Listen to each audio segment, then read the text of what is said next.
அனைவருக்கும் வணக்கம். நான் தமிழரசன் பேசுகிறேன். இன்றைக்கி நம்ம இந்த வீடியோவில் எதை பற்றி நம்ம பார்க்க போகிறோன்னா, புத்தாண்டு ராசி பலன்கள், தமிழ் புத்தாண்டு ராசி பலன்கள் 2026 கன்னி காலச்சக்கரத்துக்கு 6ஆம் வீடான கன்னிராசி நேயர்களுக்கு இந்த வருடம் எப்படி இருக்குன்னு பார்க்க போகிறோம்.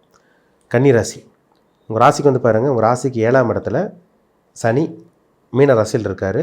உங்கள் ராசிக்கு 6ஆம் இடத்துல ராகு கும்ப ராசியில் இருக்காங்க. உங்கள் ராசிக்கு வந்து பார்த்திங்க 10ஆம் இடமான தொழில் ஸ்தானத்தில் கர்மஸ்தானத்தில் குரு மிதன ராசியில் இருக்காங்க. உங்கள் ராசிக்கு வந்து 12ஆம் இடமான விரைய ஸ்தானத்தில் கேது சிம்ம ராசியில் இருக்காங்க. இதுதான் அந்த வருடகிரகங்களுக்கு உண்டான அந்த அமைப்பு. பொதுவாகவே நம்ம வருடகிரகங்களுக்கு தான் அதிகமாக முக்கியத்துவம் கொடுத்து பார்க்குறோம். ஏன்னா அதோட இம்பாக்ட் அதிகமாக இருக்கும். அதாவது ஒன்றா நல்ல விஷயங்கள் தொடர்ந்து நடக்கும், இல்லை கெட்ட விஷயங்கள் தொடர்ந்து ஒரு காலகட்டம் வரைக்கும் நடக்கும். அது வருஷம் முழுக்குமே நடக்கும். ஏன்னா சனி 2.5 வருஷம் ஒரு ராசியிலேருந்து இன்னொரு ராசிக்கு போவார். குரு வந்து 1 வருஷம் டைம் எடுத்துக்குவார். ராகுக்கு ஏதோ 1.5 வருஷம் டைம் எடுத்துக்குவாங்க. அதனால தான் அந்த வருடகிரகங்களுக்கு ரொம்ப ரொம்ப ரொம்ப ரொம்ப முக்கியத்துவம் கொடுத்து பார்க்கணும். இப்போ வந்து பாருங்கள், உங்களுக்கு வந்து பார்த்திங்கன்னா இந்த வருடம் உங்களுக்கு குரு பயிற்சி இருக்கும். அதாவது ஏப்ரல் 14ஆம் தேதி தமிழ் புத்தாண்டு உங்களுக்கு ஸ்டார்ட் ஆகி ஜூன் மாதம் உங்களுக்கு 2ஆம் தேதி உங்களுக்கு குரு பயிற்சி ஆரம்பிச்சிடும். கிட்டத்தட்ட உங்களுக்கு வந்து பார்த்திங்கன்னா 45 நாள் வரும். 45 நாளுக்கு அப்புறம் உங்கள் வாழ்க்கை வந்து அப்படியே கொஞ்சம் கொஞ்சமாக படிப்படியாக சேஞ்ச் ஆகிறது உங்களால் பார்க்க முடியும். சனி வந்து இந்த வருஷம் சனி பயிற்சி கிடையாது. 2027 நடுப்பகுதியில் தான் சனி பயிற்சி. அதேமாதிரி வந்து பார்த்திங்கன்னா உங்களுக்கு ராகுகேது பயிற்சி இந்த வருடம் டிசம்பர் மாதம், இந்த வருடம் டிசம்பர் மாதம் 6ஆம் தேதி ராகுகேது பயிற்சி நடக்கும். ராகு எங்கே இருக்கார்? 6ஆம் இடத்துல இருக்கிற ராகு 5ஆம் இடத்துக்கு மகர ராசிக்கு வந்துடுவார். கேது வந்து பார்த்திங்கன்னா 11ஆம் இடத்துக்கு போயிடுவார், கடக ராசிக்கு போயிடுவார். எப்படி இருக்குன்னு பார்ப்பேன் இந்த வருஷம், சரிங்களா? ஏன்னா கன்னிராசிக்காரங்களுக்கு வந்து பார்த்திங்கன்னா இந்த வருடம் ஒரு சில மாற்றங்கள் கிடைக்கக்கூடிய, ஒரு முன்னேற்றம் கிடைக்கக்கூடிய, வாழ்க்கை மாறக்கூடிய ஒரு காலமாக இந்த காலம் உங்களுக்கு இருக்கும். நிறைய கஷ்டப்பட்டுட்டு இருக்கீங்க, நிறைய பிரச்சனைகள் இருக்கீங்க, வாழ்க்கை போராட்டமாக போயிட்டுருக்குன்னு சொல்லிட்டு இருக்கவங்களுக்கு விடுதலை கிடைக்கக்கூடிய ஒரு தரமான ஒரு வாழ்க்கை வாழக்கூடிய ஒரு வருடம் இந்த வருடம், சரிங்களா? ஏன்னா ஃபஸ்ட்டு உங்களுக்கு வந்தோடனே தமிழ் புத்தாண்டு ஸ்டார்ட் ஆனோடனே 45 நாளுக்கு அப்புறமே வந்து பார்த்திங்கன்னா உங்களுக்கு குரு பயிற்சி ஸ்டார்ட் ஆயிரும். ஜூன் மாதம் 2ஆம் தேதி. அப்போ ஜூன் மாதம் 2ஆம் தேதிக்கு அப்புறம் வந்து பார்த்திங்கன்னா குரு பயிற்சி நடக்கும்போது உங்கள் ராசிக்கு வந்து பாருங்கள் 11ஆம் இடத்துக்கு குரு வந்துடுவார். 11ஆம் இடத்துக்கு குரு வந்தால் இது உச்சம் பெறக்கூடிய குரு, சரிங்களா? ஏன்னா 11ஆம் இடங்கிறது லாபஸ்தானம். பொதுவாகவே 11 எந்த இடத்துல குரு வந்தாலும் கொட்டி கொடுக்கக்கூடிய குருவாக தான் இருக்கும். அது உச்சம் பெறக்கூடிய குரு கடகத்துக்கு வீட்டுக்கு வந்து பார்த்திங்கன்னா குரு ஒரு ஒளி பொருந்திய நிலையில் பலமாக இருப்பார், பக்காவாக ஒரு ஸ்ட்ரென்த்தாக இருப்பார். அப்போ வந்து நிறைய நல்ல விஷயங்கள் கன்னிராசிக்காரங்களுக்கு நடக்கும். ஏன்னா 11ல் இருக்க குரு என்ன பண்ணுவார்னா 5ஆம் பார்வையை உங்கள் ராசிக்கு வந்து பார்த்திங்கன்னா 3ஆம் இடத்தை பார்த்துருவார், விருச்சகத்தை பார்த்துருவார். உங்கள் ராசிக்கு வந்து 5ஆம் இடத்தை பூர்வ புண்ணிய ஸ்தானத்தை மகர ராசி பார்ப்பார். உங்கள் ராசிக்கு 7ஆம் இடமான கலத்தர ஸ்தானத்தை உங்களுக்கு வந்து பார்த்திங்கன்னா மீன ராசி பார்த்துருவார். இது ஒரு சிறப்பான ஒரு அமைப்புங்க. அப்போ பண கஷ்டம், பண போராட்டம், மன உளைச்சல், வாழ்க்கையே போராட்டமாக போயிட்டுருக்கு, என்ன பண்ணுறதுனே தெரியல, வாழ்கிறதா சாகிறதான்னு சொல்லிட்டு இருக்கவங்களுக்குலாம் ஒரு விடுதலை கிடைக்கக்கூடிய ஒரு நல்ல ஒரு டைம் இந்த டைம். வருமானம் வரப்போகுதுங்க, பணம் வரப்போகுது. என்னென்னலாம் ஆசைப்பட்டீங்களோ, என்னென்னலாம் நினச்சிங்களோ, இந்த நம்ம வாழ்க்கையில் இதெல்லாம் நடக்குமான்னு நினச்சவங்களுக்கெல்லாம் நிச்சயமாக அந்த வாழ்க்கை தலைகீராக மாறக்கூடிய ஒரு நல்லது நடக்கக்கூடிய காலமாக உங்கள் காலம் இந்த டைம் உங்களுக்கு இருக்கும், சரிங்களா? உங்களோட வாழ்க்கையை கண்டிப்பாக நீங்கள் வாழ்ந்து காமிப்பீங்க இந்த டைமில். 11ல் இருக்க குரு என்ன பண்ணுவார்னா லாபத்தை கொடுப்பார், குட்டி கொடுப்பார், வருமானம் வரும், பணம் வரும், ஆசை நிறைவேறும், அபிலாசை நிறைவேறும், 2ஆம் திருமணத்துக்கு உண்டான வாய்ப்பு கைக்கூடி வரும். ஏன்னா 11ல் இருக்க குரு வந்து பார்த்திங்கன்னா இந்த செகண்ட் மேரேஜ் வந்து வெயிட் பண்ணிட்டு இருக்கவங்க, ஃபஸ்ட் மேரேஜ் ஃபெயிலியர் ஆனவங்களுக்கெல்லாம் 2ஆம் திருமணத்துக்கு உண்டான மறுமணத்துக்கு உண்டான வாய்ப்பு கைக்கூடி வரப்போகுதுன்னு அர்த்தம். அப்போ செகண்ட் மேரேஜ் சக்ஸஸ் ஆகும் உங்களுக்கு. அதேமாதிரி வந்து பார்த்திங்கன்னா பணத்தை கொடுப்பார் உங்களுக்கு, பேங்க் பேலன்ஸ் அதிகரிக்கும், பணம் மேலேன்னு சொல்லிட்டு இருந்தவங்களுக்கு ஏதோ உங்களுக்கு ஒரு வழிகாட்டியாக யார் மூலமாக அது உதவி கிடைக்க வச்சிருவார் உங்களுக்கு. எப்படியும் உங்களுக்கு சம்பாதிக்கக்கூடிய அந்த டைமை உங்களுக்கு வந்துடுங்க, கவலையப்படாதீங்க. 3ஆம் இடம் முயற்சி ஸ்தானத்தை இருக்கிறதுனால ஆட்டோமேட்டிக்காக நீங்கள் முயற்சி எடுத்துருவீங்க, அதுக்குண்டான வெற்றியும் பார்த்துருவீங்க, பயப்படவே வேண்டாம். 5ஆம் இடத்தை குரு பார்க்குறதுனால புத்திர பாக்கியம் இந்த டைமில் உங்களுக்கு கிடைக்கும், குழந்தை பாக்கியம் கிடைக்கிறது.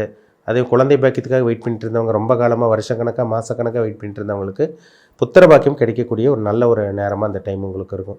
குலதெய்வ அனுகிரகம் கிடைக்கும், தெய்வ அனுகிரகம் கிடைக்கும் உங்களுக்கு, சரிங்களா? ஒரு அதிர்ஷ்டமே இல்லைன்னு சொல்லிட்டு இருக்கவங்களுக்கு அதிர்ஷ்டம் நிறைந்த டைமாக இந்த காலம் உங்களுக்கு இருக்கும். வேலை இல்லாமல் இருக்கவங்களுக்கு பாருங்கள், இந்த டைம் வேலை கிடச்சிரும், வேலை கிடைக்கிறது. ஏன்னா எவ்வளோ இன்டர்வியூ அட்டன் பண்ணியிருப்பீங்க, எவ்வளோ ஃபெயிலியர் பார்த்துருப்பீங்க, வாழ்க்கையை முடிஞ்சிச்சு, தோற்று போயிட்டோம் அவ்வளோதான் நினச்சிட்டு இருந்தவங்களுக்கெல்லாம் அப்படியே அடுத்த கட்டத்துக்கு போகக்கூடிய ஒரு நல்ல ஒரு நேரமாக உங்களுக்கு இருக்கும். 7ஆம் இடத்தையும் உங்களுக்கு குரு பார்க்குறார்.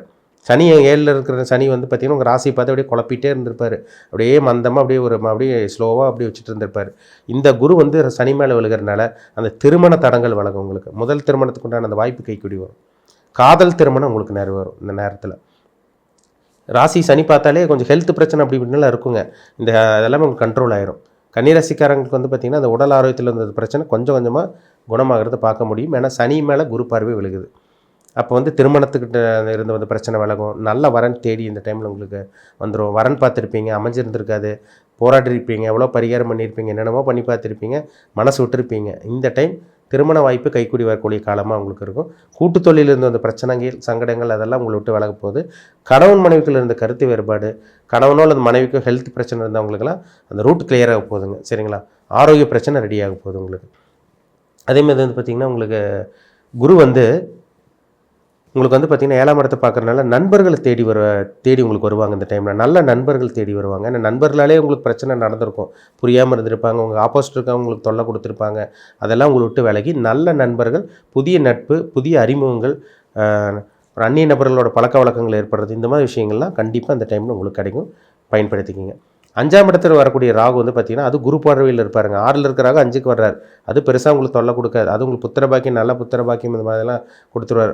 ஹெல்த்தில் குழந்தைக்கு வந்து அப்பப்போ ஹெல்த் பிரச்சனை அப்படி இப்படின்னு வந்துட்டு போகுமே தவிர அங்கே பெரிய தொல்லைகள் எல்லாம் உங்களுக்கு இருக்காது. ஏன்னா குருவோட பார்வையில் தான் ராகு இருக்கார். அப்போ அந்த 5ல் இருக்கிற ராகு வந்து பார்த்திங்கன்னா பிரம்மாண்டமாக திங்க் பண்ணுறது, ஆசை அதிகமாக வச்சுக்கிறது, இதெல்லாம் பயங்கரமாக உங்களுக்கு இருக்கும். பிரம்மாண்டமாக திங்க் பண்ணுவீங்க. அதுக்குண்டான ஆசைக்குண்டான அந்த டைம் உங்களுக்கு வந்துருச்சுன்னு வைங்களேன். ஏன்னா என்ன நினைக்கிறீங்களோ அது நடக்காமல் இருக்கும். இந்த டைம் நீங்கள் என்ன நினைக்கிறீங்களோ அது பிரம்மாண்டமான திங்கிங் வந்து அதுபடியே நீங்கள் செயல்படுத்தி காமிப்பீங்க. அப்போ நினைக்கிறதெல்லாம் நடக்கக்கூடிய ஒரு நல்ல ஒரு நேரம். அது 11க்கு வேறு கேது வர்றார். 12 இருக்க கேது, விரயத்தில் இருந்த கேது 11க்கு வர்றதுனால, அதுவும் குருவோடு சேர்ந்துருக்கிறதுனால இது கேள யோகமாக உங்களுக்கு வேறு செய்யுங்க. கேள யோகம்னா ஒரு கோடீஸ்வர யோகம், பணக்கார யோகம். அப்போ இந்த கன்னி ராசிக்காரங்களுக்கு இந்த வருடம் இந்த ஏப்ரல் மாதத்துக்கு அப்புறம், அதேமாதிரி ஜூன் 2ஆம் தேதிக்கு அப்புறமெல்லாம் பாருங்கள் நிறைய மாற்றங்கள் உங்கள் வாழ்க்கையில் நடக்கும். வாழ்க்கையே தலைகீழாக மாறும்னு சொல்லலாம். சரிங்களா? உங்கள் ஜாதகம் மட்டும் நல்லா சப்போர்ட் பண்ணிருச்சுன்னா, ஜாதகத்தில் நல்ல யோகமான தசாபுத்தி, உங்கள் லக்னத்துக்கு நல்ல கிரகத்தோட தசாபுத்தி நடந்துச்சுன்னா கண்டிப்பாக இந்த வருஷம் கன்னிராசிக்காரங்க நீங்கள் ஜாக்பாட் அடிக்க போகிறீங்க. அதில் சந்தேகமே கிடையாது. ஜாக்பாட் அடிக்க போகுதுன்னு அர்த்தம். சரிங்களா? சம்பாதிக்கிறது, பணத்தை சம்பாதிக்கிறது, சேர்த்தி வைக்கிறது, ஒரு நல்ல விஷயத்துக்காக செலவு பண்ணுறது, ஒரு ஆடம்பரமான வாழ்க்கை, உல்லாசமான வாழ்க்கை, மனசுக்கு பிடிச்ச வாழ்க்கை வாழ்கிறது, எல்லாமே இந்த டைமில் உங்களுக்கு அமையும். சரிங்களா? அதுக்கு உங்கள் ஜாதகம் சப்போர்ட் பண்ணணும். ஜாதகம் சப்போர்ட் பண்ணால் மட்டும்தான் இந்த பொது பலன் உங்களுக்கு சக்ஸஸ் ஆகும். ஜாதகமும் தசாபுத்தி சரியில்லை, பிளானட்டோட இது சரியில்லைன்னா கண்டிப்பாக சிக்கல் தான், தேவையில்லாத பிரச்சனைகள், பஞ்சாயத்து இதெல்லாம் நடக்கதாங்க செய்யும்.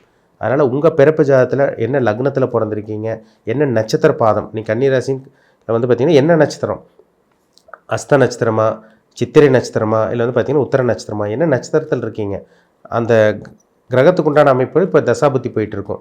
என்ன நட்சத்திர பாதமோ அதுக்குண்டான இதில் பிறந்திருப்பீங்க. இப்போ வந்து வயசு என்ன, அதுக்குண்டான தசாபுத்தி அந்த பிளானட்டோட இம்பாக்டில் அதை எப்போ இருப்பீங்க.